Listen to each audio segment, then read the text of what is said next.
Salut, c'est Joaquin Mendez et ce soir on va apprendre à faire un hard flip. Le hard flip, c'est un flip front, comme ça. Ça va faire le mouvement d'un flip front, mais le corps ne doit pas tourner. Donc ça va faire comme ça, hop.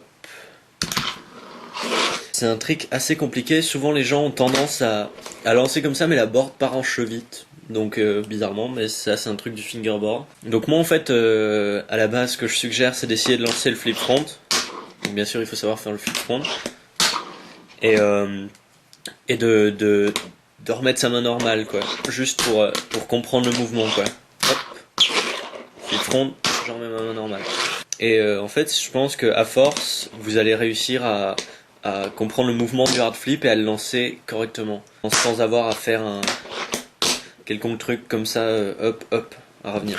Niveau placement de doigt, moi, je place mon doigt vraiment très très près des vis. Comme ça, donc vraiment très large. En fait, ce que je fais, c'est on pop et tout se fait au niveau du doigt avant. Ce qui va se passer, c'est ça.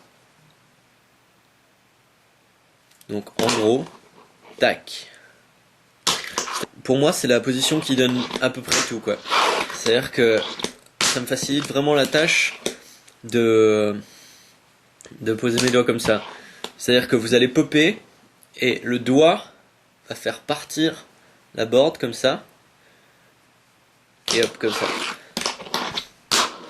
Sinon, si vous avez vraiment du mal à faire tourner bien correctement d'un coup au début, vous pouvez l'accompagner jusqu'à 90 degrés en flip et elle finira la rotation toute seule.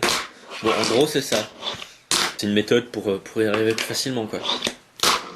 Le risque. Les gens qui veulent faire sans... Enfin, je vois ça souvent, les gens veulent faire tourner la board en hard flip, genre comme par magie, comme en skate. Mais le problème, c'est que des fois les gens font des chevites, quoi. Donc faites attention. Enfin, moi je suggère ma méthode parce que vous savez vraiment que vous allez lancer un flip front, hein, et pas un espèce de chevite chelou. Je mets mes doigts comme ça, je pop, le doigt avant va faire tourner la planche. Si vous avez des problèmes, vous la faites tourner vous l'accompagnez jusqu'à 90, et après voilà, ça tourne. Et puis après vous pouvez le catcher. Moi des fois ça m'arrive de le catcher comme ça. Quand vous avez réussi à piger le mouvement, la planche elle va vraiment faire un hard flip gros, quoi. Et vous pouvez le catcher vraiment réalistement. Je veux dire, vous pourrez arriver à catcher les hard flips comme en vrai, comme font certains skateurs, comme ça. Et puis vraiment, en ollie en switch, c'est vraiment pas du tout le même mouvement, c'est beaucoup plus compliqué. En tout cas, moi je le maîtrise pas encore, donc je pourrais pas vous faire un tuto, mais c'est pas du tout la même chose. Oh, enfin voilà. Une fois que vous aurez appris à faire des bons hard flips qui tournent vraiment bien, vous pourrez essayer de faire des 3-6 hard flips, c'est le même mouvement. Enfin moi je me dis que je vais faire un hard flip et puis je laisse juste tourner la board plus longtemps, quoi.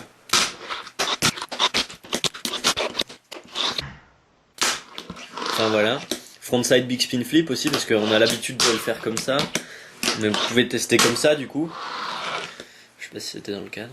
Voilà, et puis après vous pouvez bien sûr, comme tous les tricks, hop, prenez votre manual pad, votre curve, n'importe quoi, vous faites des combos. C'est encore un truc de plus à ajouter à votre tricklist, quoi. Sketch. Le hard flip c'est un trick assez hard. Donc ça met vraiment du temps à le maîtriser, puis il faut avoir une bonne maîtrise de sa board, savoir bien faire les kickflips et tout ça. Donc si vous pouviez éviter de me mettre des commentaires sur Combien de temps tu mets pour le maîtriser? J'arrive pas. des trucs comme ça m'arrangerait, parce que à force c'est saoulant.